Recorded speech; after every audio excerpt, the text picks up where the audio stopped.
Well, I hope you're doing fine. I just wanted to do a quick video to talk about heroes. I was this close to music, but I didn't. Just kidding, because it was pretty good. Last episode, going back to last episode, I was very worried what was going to happen to Hero because he was there in Mr. Petrelli's hands, and I thought he was going to take all his powers.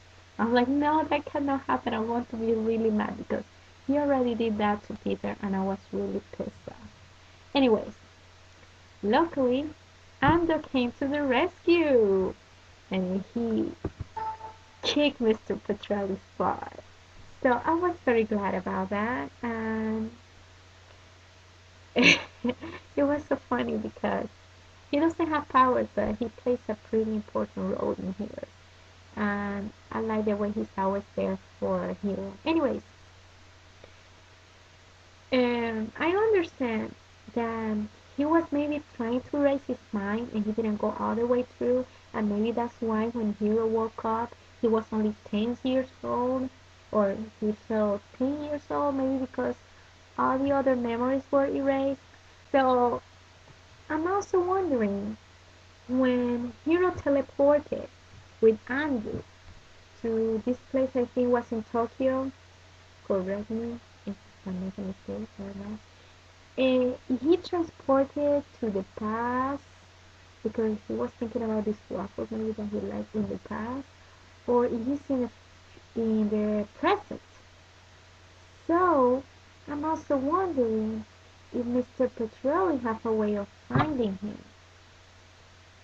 I guess he could if he find the little girl that I don't remember her name right now. Anyways, but one of the parts that I liked the most was when Mr. Petrelli took Styler. He was talking to Styler, blah blah blah blah, and then he was explaining him that he doesn't have to kill, that he understands his powers, that he can take our powers. And I'm like, oh yeah, now I get it. He can take powers like his daddy, so he got that from him. But the daddy was saying that you do that by compassion, right? And then you put him on that, how you call it, cell, whatever, with L. And I'm thinking Mr. Petrelli have all this planned out because I guess he knew the background of Siler and L, and he knew how they felt towards each other. So maybe he was kind of training Styler and he knew that we were going to work out with her. Anyways, the interesting thing is like, okay, Yale is mad with him and everything. And of course, Styler killed her dad. So, and how it's so romantic the way he says, eh, I'm not quoting him right, but anyways, he say like, hit me with all you have. I can take it. That was very sweet. I almost melted. Anyways, and so at least she could,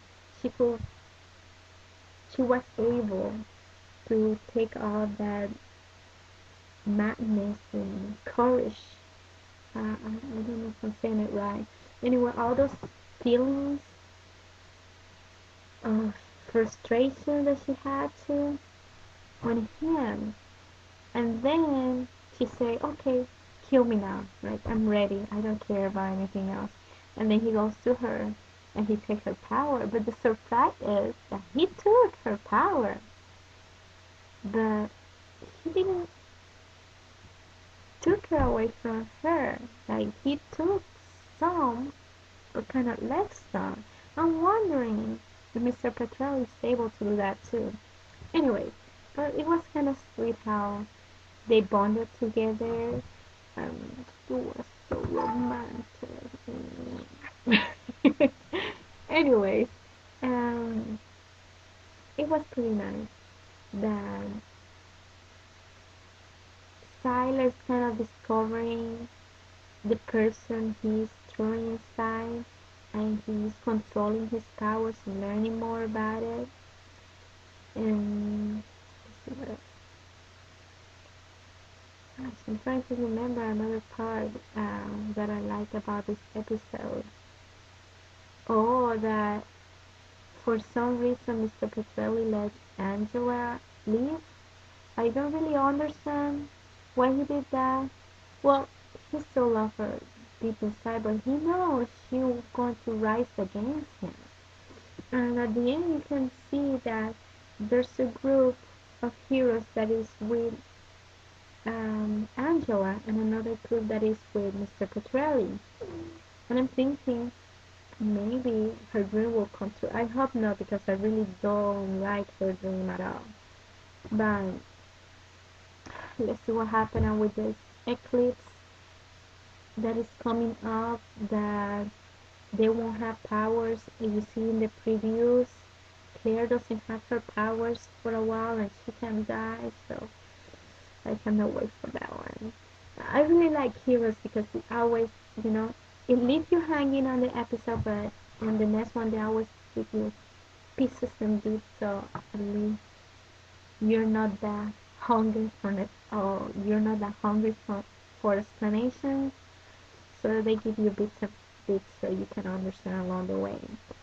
And since I'm talking about that, let's go jump to another show, Pushing Daisies.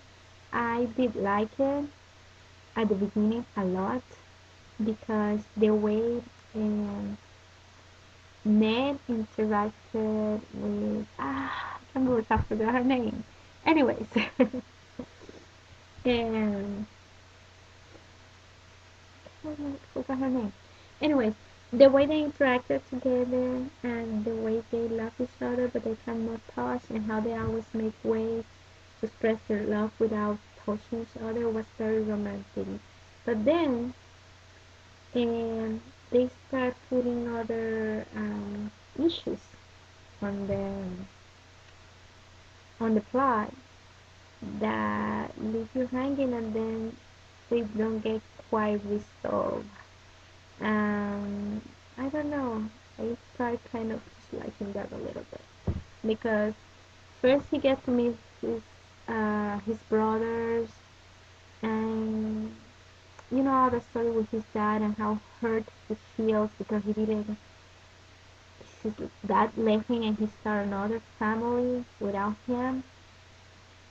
But anyways, he always leave you hanging, and they kind of mm, don't keep going with the same direction, and they just leave you hanging, and then maybe a couple of episodes later they'll tell you, oh, because of this happened, and then they tie it together.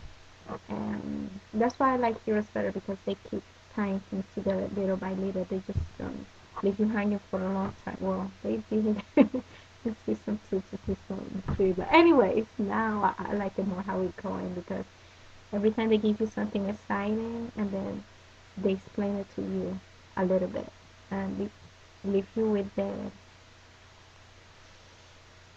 the question so you can kind of come up with what you think it will happen next. Anyways, I don't want to keep blabbing about it because we want to see some answers next episode.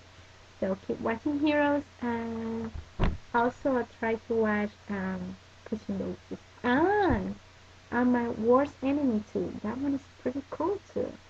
I like how the way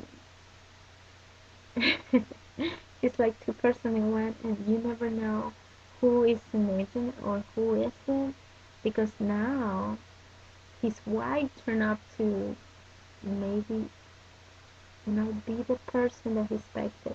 Anyway, it's getting better. I'm liking it. And the best thing is on Mondays too. I get to have a buffet on Monday, a buffet of shows that I like. Anyways, that's it for now. Bye bye, ciao.